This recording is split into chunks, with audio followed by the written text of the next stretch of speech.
Bonjour les scorpions, bienvenue dans votre guidance sentimentale. Nous allons aller voir ce que Mars vous réserve. Vous avez un as de bâton qui vous parle d'énergie. L'as de bâton dans le sentimental, c'est la sexualité, c'est le désir, c'est la passion, c'est le renouveau. Donc ça peut nous parler d'un renouveau dans un couple, ça nous parle aussi de rencontres, de séduction, d'énergie. Il y a quelque chose qui vous anime. Le 7 de bâton, il nous parle de protection. Il nous parle de préserver ce qui est important pour vous. Il y a une forme de revendication. Donc là, c'est une invitation à se battre, à tout faire pour aller vers l'objet de votre désir. On ne lâche rien, on est investi. On est dans une forme de lutte, de quête personnelle pour se réaliser ou pour réaliser son vœu, son souhait, pour préserver quelque chose qui est important pour vous. Et vous avez la roue de fortune qui apporte cette chance, cette transformation et ce mouvement en fait. Donc on voit que vous vous battez avec beaucoup de cœur, avec beaucoup de force pour un renouveau, pour la relation, pour une passion, pour un projet, quelque chose qui vraiment vous anime énormément. C'est les bâtons, c'est vraiment lié à l'âme, c'est vraiment une quête au-delà du terrestre, c'est vraiment, alors ça peut être vraiment une relation passionnelle, là on parle carrément d'âme sœur, ou c'est un projet de cœur, c'est quelque chose qui vient vraiment, qui est pur, qui est intense, qui est en lien avec le chemin de vie. Et d'ailleurs, la roue de fortune nous le confirme parce que c'est un petit peu le destin qui se met en route, quoi. Donc là, on voit que, voilà, il y a le destin qui agit pour vous, quelque chose se débloque. Continuez à vous battre pour ce en quoi vous croyez. Préservez votre projet, votre relation. Et là, on va vers une ouverture, vers de la chance. Alors, tout dépend de ce que vous attendez. Ça peut être effectivement le développement d'une relation, ça peut être une rencontre, ça peut être un projet, ça peut être, voilà, ici, se battre pour son couple. Voilà, en tout cas, les choses sont en train de venir. Avec le cavalier d'épée, on voit qu'il y a une forme de rapidité. Il y a de la rapidité, il y a de la communication, il y a une forme d'impatience. On vous sent vraiment dans une énergie très très feu. Alors, on a la tour, le bouquet,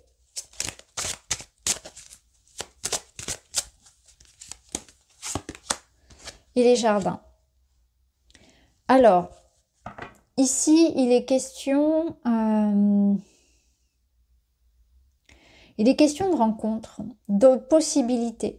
Parce qu'avec la tour, on voit que c'est une invitation à sortir d'une certaine forme de solitude et aller accueillir les énergies du jardin, c'est-à-dire la vie sociale, le réseau. Le bouquet vous offre quelque chose comme un cadeau, comme une rencontre, une opportunité. Donc il y a des opportunités qui s'ouvrent à vous à condition d'aller se promener dans le jardin, d'aller à la rencontre des autres, à profiter de son réseau d'amis, réseaux sociaux.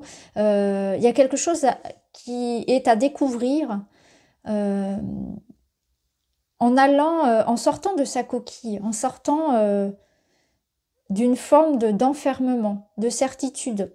Donc c'est une ouverture un petit peu du cœur, c'est l'idée d'accepter quelque chose qui vient à vous, d'accepter des invitations. Il peut y avoir quelque chose de concret qui vienne à vous lors d'un déplacement, lors d'un rendez-vous important. Ça peut nous parler vraiment de quelque chose qui se passe, qui se débloque ici, d'un point de vue juridique et administratif pour certains. Pour d'autres, c'est l'idée que ça se débloque, il y a une chance, il y a quelque chose à aller saisir lors d'un événement, lors d'une sortie. Clairement, on a de la rencontre ici, on a l'idée d'une chance à saisir. Il y a une chance à saisir qui vient du relationnel. Il y a une opportunité, ça peut être amoureux, ça peut être en lien avec quelque chose de peut-être plus une amitié, un contact professionnel, un projet personnel. Mais c'est une invitation voilà, à s'ouvrir aux possibilités. Quelque chose vient à vous, en tout cas. Le bouquet vous annonce de la joie. Et avec la haute tour, on voit que c'est quelque chose qui va grandir dans le temps. Donc on voit que il y a de nouvelles personnes qui entrent dans votre réseau et elles vont vous apporter avec le temps de nouvelles perspectives. Ce sont des amitiés et des personnes qui vont avoir un rôle à jouer dans le futur.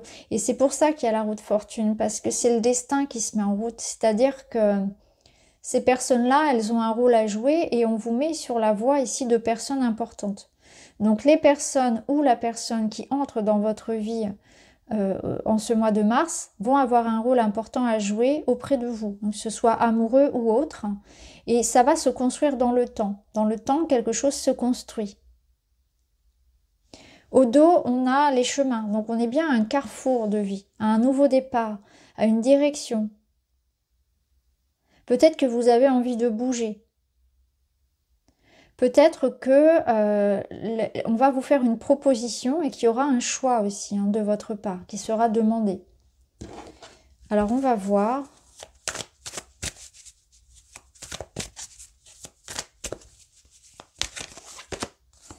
Ici on a la confiance. Ayez confiance en vous et en la vie.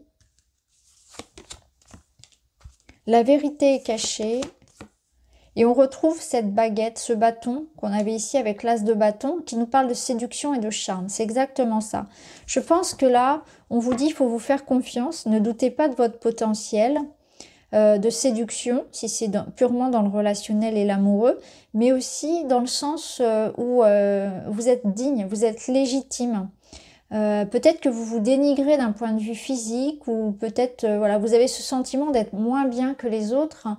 Et il y a une forme de complexe comme ça, d'infériorité ou syndrome de l'imposteur, quelque chose comme ça à travailler, une confiance en vous. On vous dit aussi que la vérité est cachée, donc il vous manque des informations. Peut-être justement que c'est pour ça que vous doutez aussi beaucoup, vous vous renfermez un petit peu sur vous. Il y a des incompréhensions. La vérité est cachée, ça vous dit que pour le moment, vous ne savez pas encore tout, que les choses vont se décanter au fur et à mesure.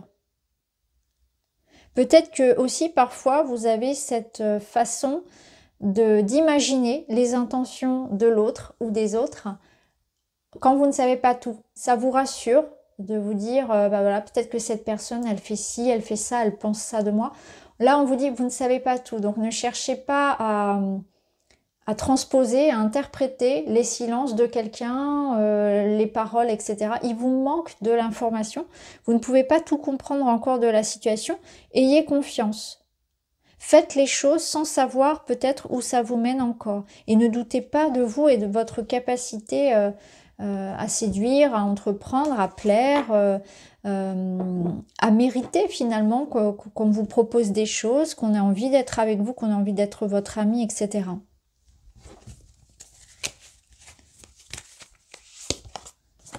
On parle de communication, de s'exprimer, de partager ses pensées, les habitudes, la routine, la lassitude et la zone de confort.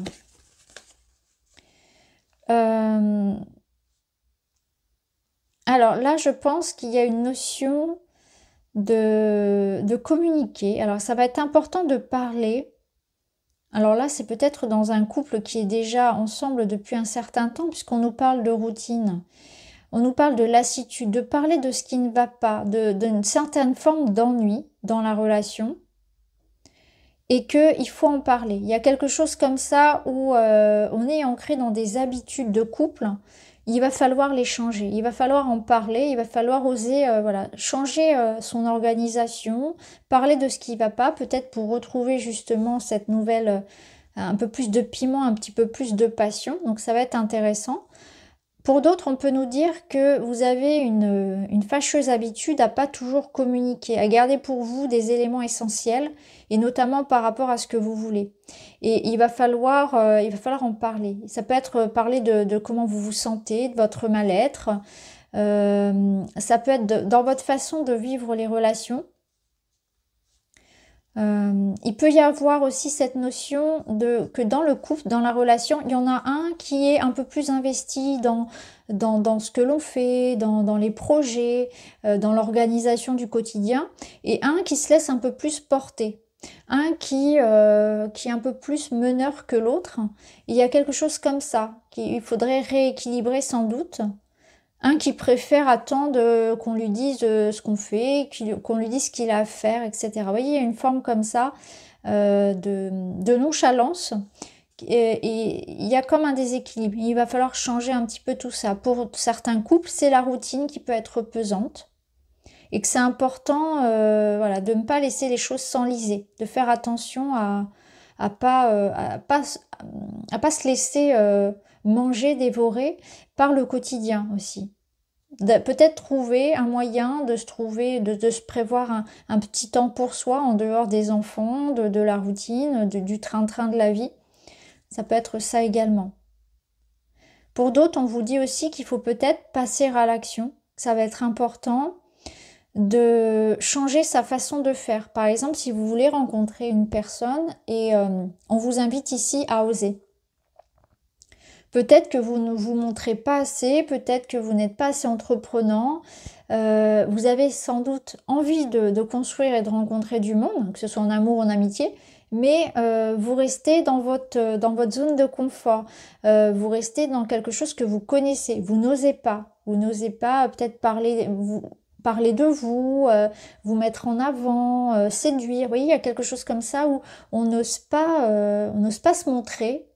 On n'ose pas, alors ça peut être dans le travail comme en amour, peu importe, hein, c'est que on n'ose pas se mettre en avant suffisamment. Donc il faut aussi sortir de ça et se montrer davantage. Alors on va prendre d'autres cartes.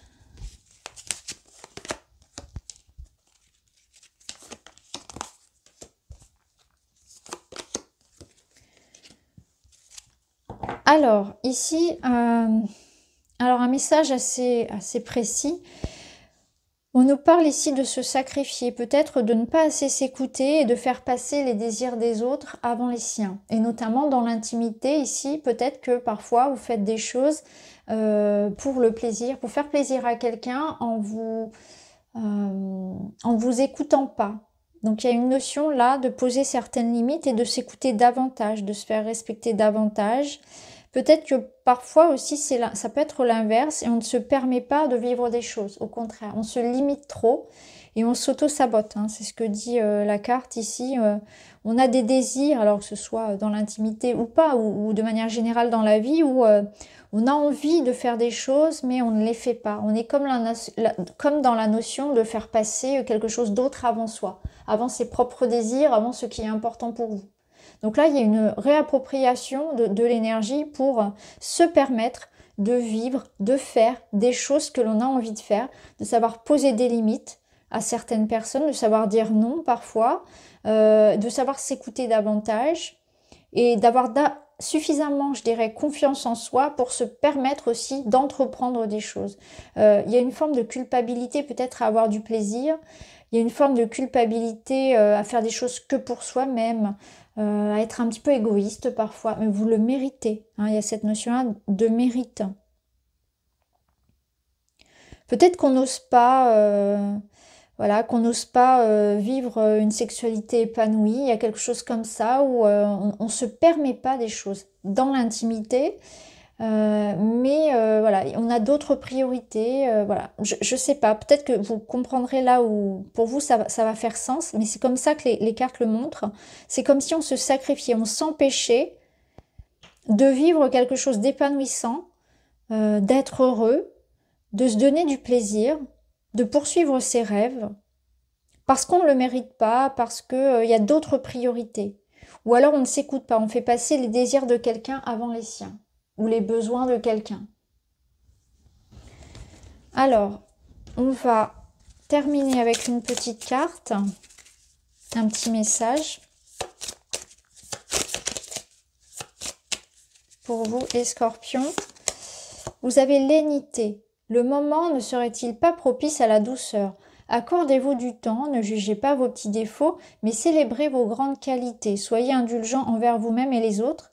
Il faut peut-être vous accorder votre pardon à quelqu'un ou à vous-même qui vous a blessé pour avancer de plus belle. Alors, il est question de pardon, de pardonner à quelqu'un, et il est question de vous aimer davantage, de prendre soin de vous, de plus de douceur. Hein. C'est ce qu'on avait un petit peu ici quand même. Je pense que là, il y a une notion d'avoir été d'être dur avec soi-même. Célébrez vos qualités et soyez indulgent avec vous-même et les autres. On vous sent peut-être dans quelque chose de très rigide, de très... comme une forme de rancœur et de froideur. Alors qu'en fait, il y a juste un besoin de ramener un peu plus de douceur, vous voyez, quelque chose comme ça, envers vous-même. Vous êtes dur envers vous-même, dur envers quelqu'un. Il y a peut-être la notion de pardon, effectivement, et de bienveillance. Donc voilà pour vous les scorpions, j'espère que ça vous parle. Je vous embrasse et je vous dis à très vite.